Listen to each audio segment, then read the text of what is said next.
सबको प्रणाम मेरा, सबको मेरा प्रणाम। और सबसे पहले मैं आप लोगों को धन्यवाद देना चाहती हूँ कि आज इस गर्म मौसम में भी मैंने पता करने की कोशिश की कि कितनी देर से बैठे सब, तो मैंने को बताया कि 9 बजे और अभी 1 बज रहे हैं। और यहाँ बैठने से मुझे समझ में आया कि कितनी धूप और कितनी गर्मी में आप लोग फिर भी टस से बस नहीं हुए। उसके लिए मैं आपकी कितनी आभारी हूँ। ये तो खाली प्रेम जब होता है और पारिवारिकता जब होती है तभी इस तरीके का मुझे लगता है कि महसूस होता है। इसलिए मैं सबको जो यहाँ इकट्ठा हुए सबको मैं बहुत बहुत धन्यवाद देना चाहती हूँ कि आप लोग सब यहाँ आए। हमारे मंच के ऊपर हमारी मदद करने के लिए हरियाणा के पूर्व विधायक सुखविंदर जी आ जाओ। क्योंकि सबको प्रणाम तो कर लो, पर भाई ये तो सब पूरे परिवार का मामला है, तो सब जानते हैं। फिर भी इनको हरियाणा से बुलाकर इनको हमारे इस क्षेत्र को संभालने के लिए भेजा गया है। और मुझे तो विश्वास है कि क्योंकि वैसे ही घुले मिले हैं इस इलाके से, एक तो वही तो घुले मिले सब अपने परिवार के लोग हैं, इसलिए आपको तो कोई महसूस ही नहीं हो रहा होगा कि हम अपने परिवार से कोई अलग हैं। इसलिए जोर से ताली बजा के सांसद हमारे भाई और हमारे साथ सहयोगी, हमारे साथ काम करने वाले, दौड़ धूप करने वाले अपने क्षेत्र के अंदर, और जिनको आप सब अपना लाडला ही मानते हो, ऐसे सांसद श्री राहुल कसवा जी को जोरदार ताली के साथ, हमारे पूर्व विधायक श्री जयदीप जी डूडी, जिलाध्यक्ष श्री देवेंद्र जी पारिक, सबको अरे अब तो खुशी का टाइम है। हम लोग तो 3 दिन के अंदर वोट डालने जाने वाले हैं, परंतु ये सब पूरा परिवार बैठा है और हम तो एक दूसरे के साथ खुशी मनाने के लिए यहाँ बैठे हैं, क्योंकि हमने तो तय कर लिया है हम आगे चल के क्या करने वाले हैं। इसलिए जोरदार तरीके से इन सबको ताली बजा करके उनका भी स्वागत करने का काम अपन करें। हमारे यहाँ के प्रधान अनिल जी आ जाओ, ओला साहब आ जाओ, नगर पालिका के चेयरमैन बलवर जी, सतपाल सिंह जी, नेता प्रतिपक्ष रामलाल जी गोयल, सभी मंडल अध्यक्ष, सभी हमारे पार्टी के पदाधिकारीगण, सभी पूर्व पदाधिकारीगण, सब जनप्रतिनिधि और आपके लाडले, ईमानदार, मेहनती, सेवाभावी, आप सबके लिए दौड़ धूप करने के लिए, आपकी आवाज जयपुर तक पहुंचाने वाले ऐसे आपके ईमानदार और कट्टर संजीव जी हमारे आ जाओ। आपकी आवाज सुननी है, मुझे जोरदार आवाज सुननी है।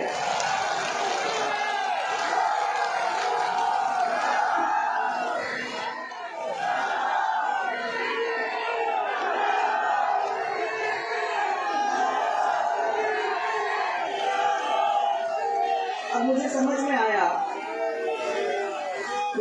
में आया कि यहाँ इतने सारे लोग कैसे इकट्ठा हुए। मैंने इनको कहा, प्रधानमंत्री जी भी यही बात कर रहे थे कि सुबह की जो मीटिंग होती है उस मीटिंग में बड़ी मुश्किल से लोग मानते हैं कि भैया 11 साढ़े 11 बजे की मीटिंग कोई करेगा। मैंने ये पूछा इनको कि ये सब इतने सारे लोग 9:30-10 बजे से यहाँ इकट्ठा हो रहे हैं, आपके पास इतने सारे परिवारजन कैसे इकट्ठा हुए। और मेरे को समझ आई कि इनका प्यार, आपके पारिवारिकता, एक 36 के 36 कौम के साथ जिस तरीके से आप लोगों ने सबको छाती से लगा के रखा है, वो अपने आप में एक मिसाल है, जिसकी वजह से आज उनके बात को रखने के लिए आप लोग सब यहाँ इकट्ठा हुए। मुझे बहुत खुशी देखते हुए, क्योंकि ये वो क्षेत्र है जो दिल के अंदर है वो बाहर दिखाता है। राजनीति एक बड़ी अजीब सी चीज है भाई, और इस राजनीति ऐसी चीज है कि बहुत सारे लोग दिल के अंदर कुछ रखते हैं, बोलते कुछ और हैं। यहाँ जो मेरे को देखने को मिला है वो जो दिल के अंदर है वही आप अपनी वाणी से यहाँ बोलने का काम कर रहे हो। मैं एक और व्यक्ति का नाम लेना चाहूंगी यहाँ। आपके भादरा मेरे 12 माने बहुत दूर मध्य प्रदेश के बॉर्डर के ऊपर जो हमारा क्षेत्र है, उस क्षेत्र के साथ में आपके यहाँ से आपने श्री डॉक्टर एसपी सिंह जी को वहां भेजा, जिन्होंने आपकी बात को बहुत अच्छी तरह से बात रखते हुए हम सबको प्यार से संभालने का काम, मैं समझती हूँ कि 12 के अंदर इतने सारे कलेक्टर आए हैं, उनमें से एक बहुत अच्छा और बहुत मने ईमानदार और काम करने वाला ऐसा व्यक्ति डॉक्टर एसपी सिंह, मुझे बहुत खुशी है कि ये मेरे साथ कई साल तक वहां रहे।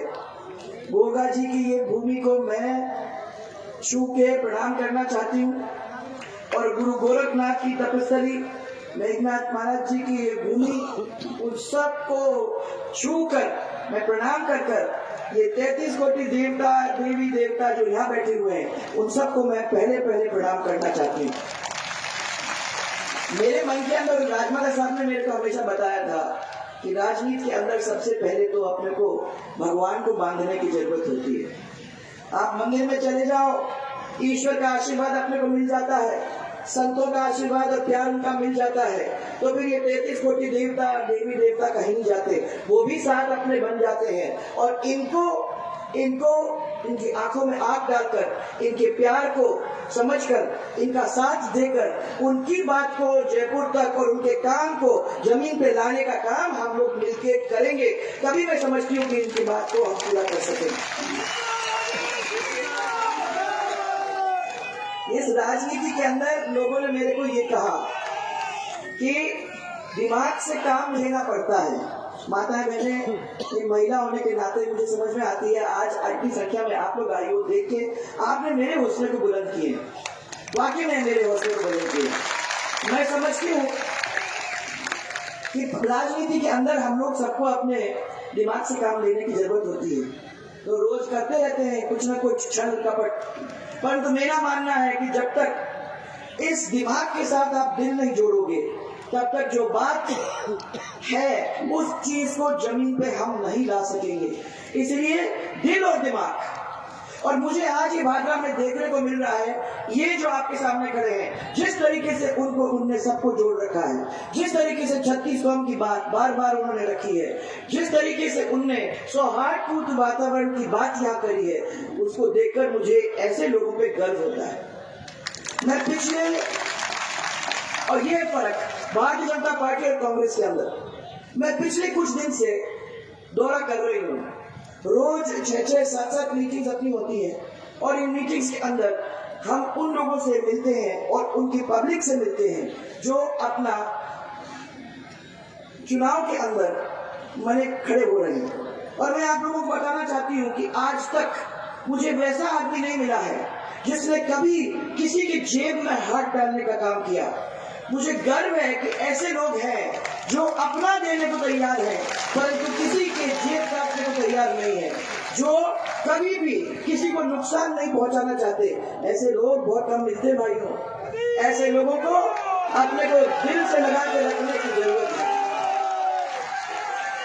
ऐसे लोगों को दिल से लगा के रखने की जरूरत है, क्योंकि आजकल के जमाने में जो राजनीति करने वाले लोग हैं और जो कांग्रेस के लोग हैं और जो कांग्रेस के नाम में हम लोगों के बीच में आते हैं, मैं आप लोगों को बताना चाहती हूँ कि उन्होंने अपने घर बना लिए, उनने अपनी बेटियों की शादियां कर ली, उनने पैसा जमा करके अपने बैंकों में रख लिया। उन्होंने कभी चिंता नहीं की कि हमारे आगे जिसके लिए हम लोगों को वोट मिला और जिसकी सेवा का काम हमें करना चाहिए था, वो हमको करने की जरूरत ही नहीं है, हमें करने की जरूरत ही नहीं है। वो कभी आप लोगों के बीच में आए नहीं, कभी पूछने को भी नहीं आए। आज मैं ये कहना चाहती हूँ कि वादा तो करने में सबसे ज्यादा माहिर हमारे कांग्रेस और कांग्रेस समर्थित लोग हैं।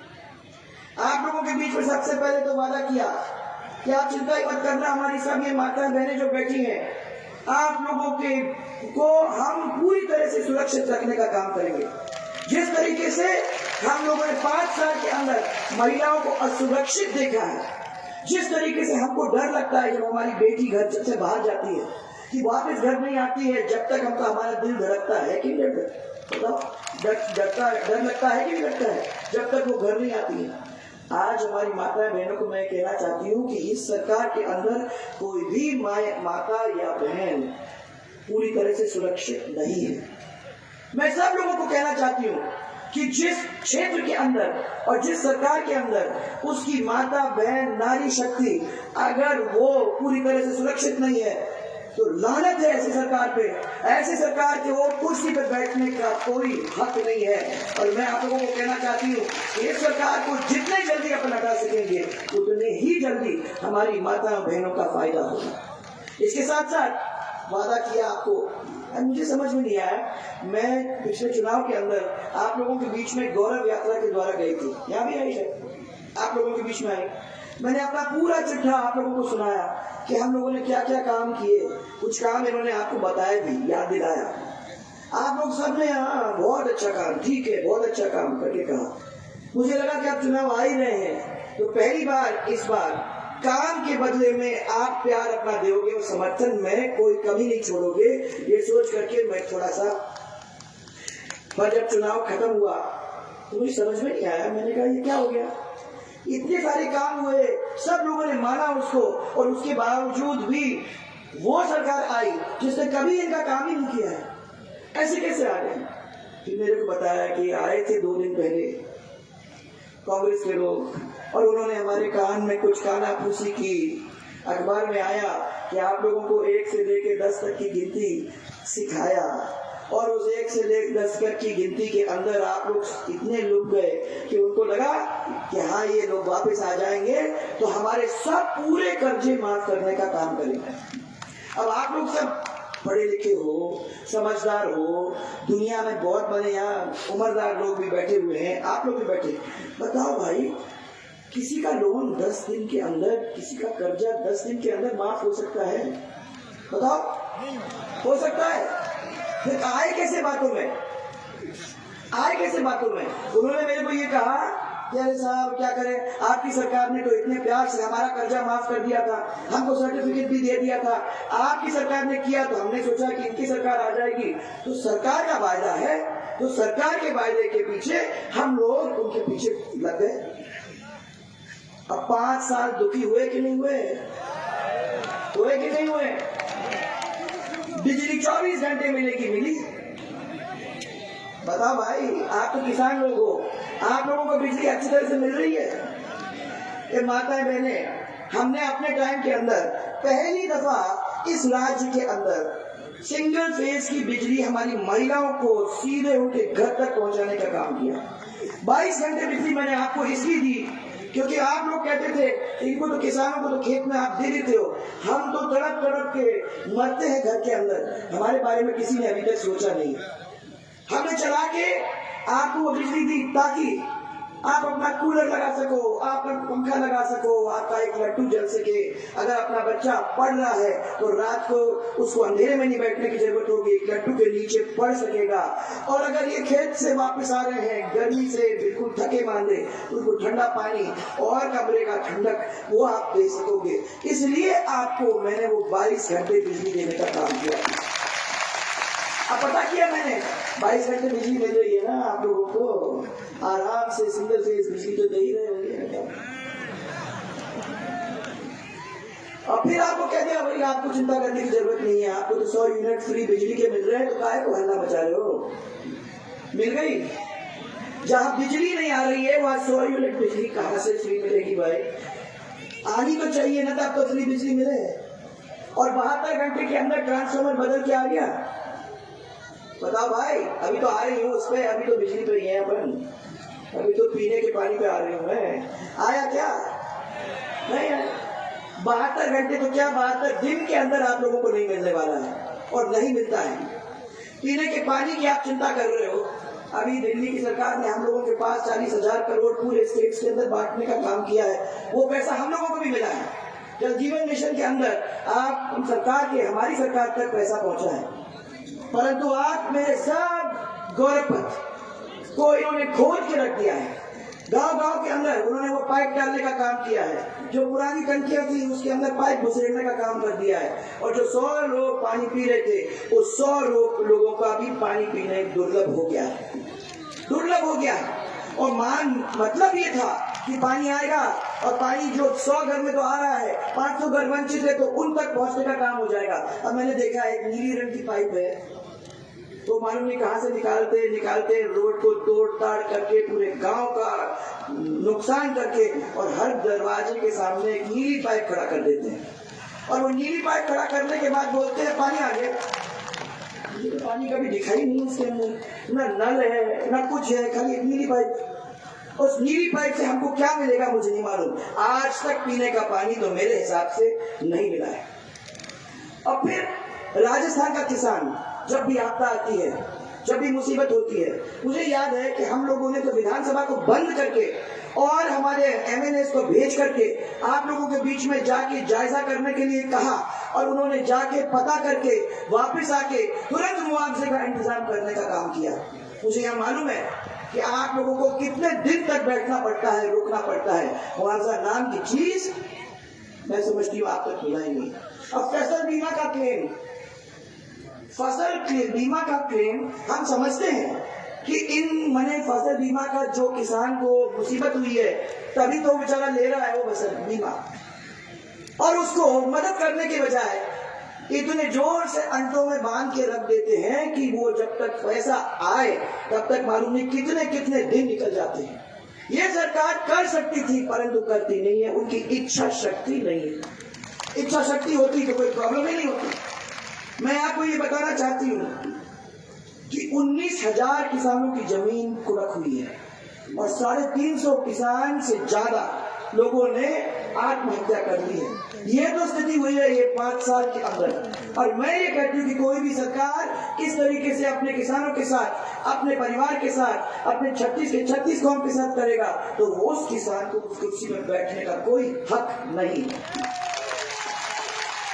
अभी कपास, आपका गेहूं, दलहन, बाजरा, सोयाबीन जैसे कई फसल बर्बाद हो गए।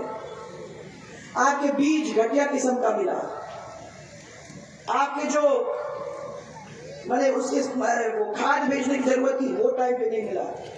मैंने ऐसी मुसीबत हमारे किसानों ने फेस किया जिनकी लहलहाती फसल बिल्कुल चौपट हो गई। ये भी अभी आज देखने को मिला है हम लोग। मैं समझती हूँ कि अब ऐसे समय आ गया है कि हम लोग इनके बारे में अच्छे तरह से सोचें। किसान कोई धरना पे नहीं बैठे, ऐसी परिस्थिति हम लोग सबको बनाने की जरूरत है। और भारतीय जनता पार्टी की सरकार आएगी तो हमारा काम ये होगा कि आप तक पहुंचे, आपकी आंखों में आंख डाले और कभी किसी किसान को धरने में बैठने की जरूरत ऐसी नहीं हो। ऐसी व्यवस्था करने का काम हम लोग सब मिलकर करेंगे। अब चाहे बिजली हो, चाहे पानी हो, चाहे सड़क हो, आप लोग अच्छी तरह से जानते हो कि सड़क के अंदर हम लोगों ने काम में कोई कमी नहीं छोड़ी। दिल्ली की सरकार ने भी हमको मदद की और आपके बड़े बड़े रोड्स को हम लोगों ने पूरा करने का काम किया। मैं आपको कहना चाहती हूँ कि 5 साल इस कांग्रेस की सरकार और इन लोगों ने जो इसे समर्थित पैसे ही हैं, इन किसी ने 1 पैसा मरम्मत का लगाया नहीं, 1 पैसा उसको सुदृढ़ करने के लिए लगाया नहीं। 5 साल के अंदर आप लोगों ने जो काम किया वो इन सबको याद दिलाने की जरूरत है। और मैं इसीलिए आज आपको याद दिलाऊंगी कि आप लोगों ने 33 kV के 3 GSS बनाए कि नहीं बनाए? बनाए कि नहीं बनाए? बनाए। भादरा के अंदर बिजली विभाग का आपने सहायक अभियंता का कार्यालय लाया कि नहीं लाया? 46 करोड़ की लागत से 55 ग्रामीण जल योजनाओं का निर्माण और मरम्मत कार्य किया कि नहीं किया? आप लोग भी बोलो, कंजूसी मत करना, इसने किया है तो बोलना है आपको। और 140 करोड़, कम पैसा नहीं है भाइयों, 140 करोड़ की लागत से आप लोगों ने 60 किलोमीटर सड़क का सुधार कार्य किया कि नहीं किया? ये सब नहीं बोल रखा है, देखो ना, बता दो। इसी तरीके से 45 करोड़ की लागत से 16 नई सड़कों का निर्माण, 40 सड़कों का पुनः डामरीकरण ये इस व्यक्ति ने किया है।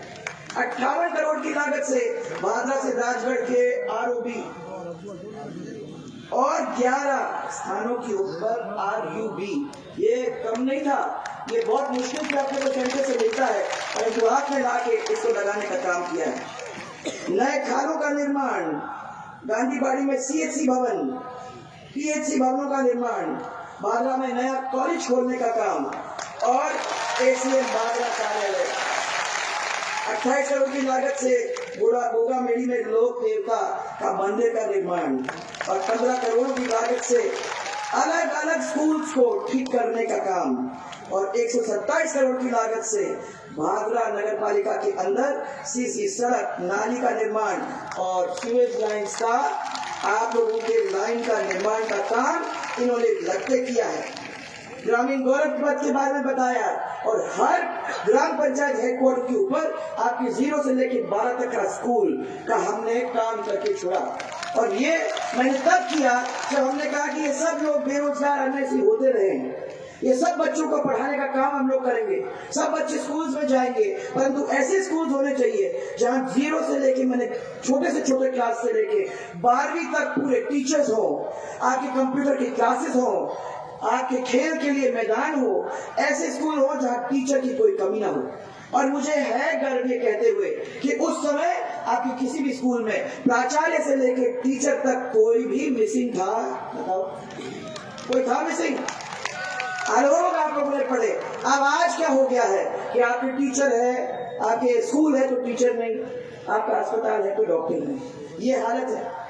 अब गोगा जी का भी काम आप नहीं, वो तो मैंने अब बहुत बड़ा काम, अभी तो बहुत काम है, उसमें तो सरकार आपकी वापस आएगी तो और पैसा मिलेगा और पैसा मिलकर आपके गोगा जी का मंदिर का काम पूरा करवाने का है, ये मैं आपको विश्वास दिलाना चाहती हूँ। शिक्षा में राजस्थान बिल्कुल नीचे था पूरे देश के अंदर, माने 26वें पायदान पे, और जब हमारी सरकार गई तो 2 नंबर पे पूरे देश के अंदर शिक्षा में हमारा राजस्थान आके खड़ा हो गया। मुझे गर्व है कि इतना हम लोग कर सके कि हमारे राजस्थान को वहां तक लाने का काम हम लोग मिलके किए। पर आज सिद्धमुख नहर प्रणाली सिस्टम में चकबंदी, किलाबंदी, मुरवाबंदी, इसका काम चालू करवाया था, इस सरकार ने उसे रोक दिया। तो मुझे समझ में नहीं आता पैसा गया कहां। पैसे की कोई कमी नहीं थी जब हम लोगों ने ये काम चालू किया था। इसके कारण बाराबंदी भी लागू नहीं हो सकी, इससे किसानों को इस प्रणाली का कोई लाभ नहीं मिला और सब लोग उससे बहुत नाराजगी व्यक्त कर रहे थे कि हमारा ये काम हो जाता है तो हमको इसका फायदा मिल जाता है। और इसी तरीके से अमर सिंह ब्रांच और नोअर फीडर में पूरा पानी नहीं मिलने से आपके इस क्षेत्र के अंदर भारी आक्रोश आज भी है। और अगर मेरे को समझ में नहीं आता है कि पार्टी क्यों नहीं बातचीत करके सब लोगों से मिलके हम क्यों नहीं कर पा रहे हैं, इस क्षेत्र के अंदर 14 बारानी गांव को सिंचाई से अलग रहने का काम हुआ है कि नहीं हुआ है?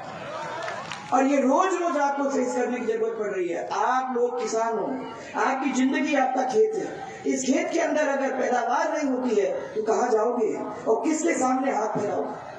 और आप लोग ऐसे लोग हो जब कोई किसी के सामने हाथ तो वैसे भी नहीं फैलाता है। और मैं ये कहना चाहती हूँ कि नहरों में पानी नहीं आ रहा है तो कितना नुकसान हमारे परिवारों को हो रहा है, वो आप नहीं हम लोग सब उसको महसूस कर सकते हैं। भारतीय जनता पार्टी ने भादरा नगर पालिका क्षेत्र के लिए 114 करोड़ रुपया की राशि आपके ये सीवेज प्रोजेक्ट के अंदर आप लोगों को देने का काम किया था। इस सरकार ने उसमें भारी भ्रष्टाचार किया। कोई भी काम इस सरकार में बिना पैसे के नहीं होता भाई। सब माता बहनों को मैं बताना चाहती हूँ कि छोटे से छोटे काम के लिए जाओगे, नकल चाहिए, जमाबंदी करने की, कुछ भी छोटे काम के लिए जाओगे, उसके लिए भी पैसा, जब तक पैसा नहीं आता है तब तक कुछ नहीं होता है। ऐसी भी ये सरकार है। मैं ये आपको कहना चाहती हूँ कि हमारी सरकार के अंदर हमने इसको कम करने की बहुत कोशिश की थी और इसको एक समय आना चाहिए जिसमें किसान अपने पैरों पे खड़ा हो सके और उसको नुकसान की तरफ देखने की जरूरत ना हो। ऐसे भारतीय जनता पार्टी की सरकार आएगी और आप इनको जिता के भेजोगे तो मुझे विश्वास है कि हम इसमें फर्क लाने का काम कर सकेंगे। हमने पेयजल के लिए ये आपका देव मंफीसर योजना स्वीकृत की थी, इसको भी सरकार ने रोक दिया, इसको भी रोक दिया। और फिर और ये नशीले पदार्थ, माताएं बहने, मैं आप लोगों को कह रही हूँ, ये इसकी वजह से बच्चों की जिंदगी खत्म हो रही है। आप लोग सब यहाँ बैठे हुए हैं, ये जरूरी है कि हम अपने परिवार के अंदर भी देखें और हम सरकार को भी इसके अंदर काम करने की जरूरत है। और मैं विश्वास आपको दिलाना चाहती हूँ कि आपका परिवार हमारा परिवार है। इस परिवार के अंदर कोई ऐसी चीज हो जाती है तो मैं समझती हूँ कि हमारा सबकी इज्जत का सवाल है, और इज्जत ही नहीं, हमारा परिवार अपने पैरों पे खड़ा नहीं हो सकता है अगर हमारा अगला आने वाली पीढ़ी इस मुसीबत से निकलना शुरू हो जाती है। इसलिए इसके ऊपर आप सबको ध्यान देने की जरूरत तो होगी। भ्रष्टाचार की वजह से प्रधानमंत्री फसल बीमा योजना की जो क्लेम्स हैं, जिसके बारे में मैंने अभी आपको बताया, वो क्लेम्स अपने को जैसे मिलने चाहिए नहीं मिल रहे हैं, और दलित के ऊपर जो अत्याचार हो रहा है वो अब चरम सीमा पे है। भाइयों, आप लोग सब ने कुछ न कुछ अपने मन के अंदर तय किया होगा। मैं ये मानती हूँ कि आप लोग सब हमारे परिवार के एक अंश हो, और ये जरूरी है हम लोगों के लिए कि जब आपको देखें, आपकी मुसीबत को समझने का काम करके उसको मिटाने का काम हम लोग दौड़ दौड़ के करें। ये आपका बहुत सौभाग्य है कि ऐसा व्यक्ति आपको मिला है, और मैं विश्वास आपको दिलाना चाहती हूँ कि इसको जिता के वहां भेजोगे तो जयपुर के अंदर जाके आपकी मुसीबतों को सुलझाने का काम वो भारतीय जनता पार्टी की सरकार के साथ जरूर करने का काम करेगा। अब जो लोग आपके लिए इस गर्मी में बैठ सकते हैं, मैं विश्वास करती हूँ कि वो लोग 25 तारीख को जाके अपना वोट भी डाल सकते हैं। मैं पीले चावल आपके पास छोड़ के जा रही हूँ। कोई बड़ा त्योहार होता है भाइयों तो पीले चावल बांटते हैं अपन। 5 साल में एक दफा इतना बड़ा त्योहार आता है, यह है चुनाव का त्योहार। इस चुनाव के त्योहार में आप पीले चावल जरूर बांटना, और साथ वो निमंत्रण देके ही कह देना कि आपकी उपस्थिति अनिवार्य है, नहीं तो मेरा आगे चलने का काम वही रुक जाएगा। आप सब लोग मिलके इनको वोट डालने में कोई कमी न छोड़े। और मैं आपको विश्वास करा दिलाना चाहती हूँ कि आराम से जीतकर हम लोग जयपुर जाएंगे, और जयपुर में जाके आपको काम कराने में पीछे नहीं हटेगा। इसी विश्वास के साथ और इसी प्यार के साथ आप लोग मेरे साथ एक जोरदार नारा लगाएंगे, भारत माता की। गर्मी लग गई, वो ज्यादा गर्मी, तो जोर से भारत माता की, भारत माता की। अब मैं कभी भी पूरी जिम्मेदारी लेती नहीं हूँ। बात तो हो गई हमारी और आपकी, जिम्मेदारी तो आपकी है। इसलिए मैं आपसे ये पूछना चाहती हूँ, इसको जिताने का काम उसकी जिम्मेदारी आपकी है, और अगर आप हाँ कहते हो तो मैं ये माला एक तो पहनाऊं, हाँ पहनाऊं।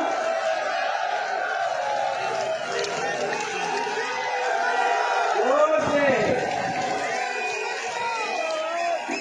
मेरे साथ, जोर से, भारतीय जनता पार्टी, भारतीय जनता पार्टी। और एक राजस्थान के नारा, जय जय राजस्थान, जय जय राजस्थान। आप लोग सबने आके हम सबको इतना प्यार दिया, उसके लिए मैं आप सबकी बहुत बहुत आभार प्रकट करना चाहती हूँ। आप सबका आशीर्वाद देने और आप सबके आशीर्वाद के साथ ये जो काम आप लोगों ने हमको बताए उनको पूरा करने का काम हम लोग सब मिलकर आपकी आवाज को उठाकर करने की कोशिश में कोई कमी नहीं छोड़े। बहुत बहुत धन्यवाद सबको।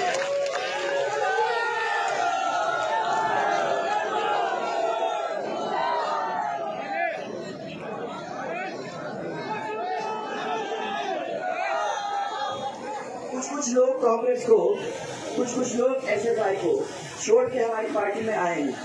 मैं उन लोग सबका यहाँ आप सबके सामने स्वागत करती हूँ, और मुझे विश्वास है कि उनके आने से हमारी पार्टी और मजबूत हो जाएगी और उनकी आवाज हमारे साथ जुड़ेगी, तो और भारी हमारे मतों के पोल स्टेशन पे और भारी हमारा संजीव बनेगा। आपको बहुत बहुत सबको धन्यवाद और आप सबका स्वागत है।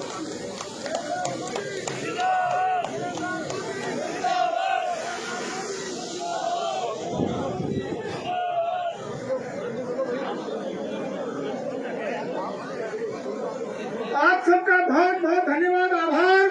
वसुंधरा राजे सिंधिया, संजीव बेनीवाल, भारतीय जनता पार्टी जिलाध्यक्ष आदरणीय देवेंद्र जी पारिक साहब से निवेदन, आप सबका धन्यवाद करें। धन्यवाद उद्बोधन के लिए।